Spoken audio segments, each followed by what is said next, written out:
ప్రపంచంలోనే అందగత్తె Merlin Munro America దేశంలో కాలిఫోర్నియా దేశంలో లాస్ ఏంజల్స్ ప్రాంతంలో 1926 జూన్ 1వ తారీఖున పుట్టింది.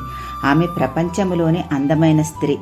ఆమె వెనకాల అనేక మంది యవనస్తులు ఆమెను పెళ్లి చేసుకోవటానికి ఎగ్గబడ్డారు. 35వ అమెరికా ప్రెసిడెంట్ అయిన జాన్ ఎఫ్ కెనడా కూడా పెళ్లి చేసుకోవటానికి వెళ్ళాడు. కానీ ఆమె దక్కలేదు. ఒకసారి బిల్లీ గ్రామ్ గారు ఫోన్ చేసి, మెర్లిన్ నీతో మాట్లాడాలి అని అడిగితే, ఏం మాట్లాడాలి అని అడిగింది.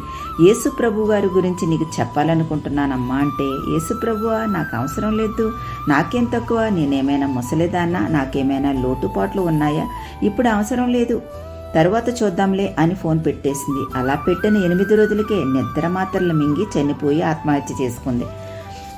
నా అందము నా ఆస్తి నాకు మనశ్శాంతినివ్వలేదు అంటూ ఆత్మహత్య చేసుకుని చనిపోయింది మెర్లిన్ మాన్రో. అందము మోసకరము, సౌందర్యము వ్యర్థము.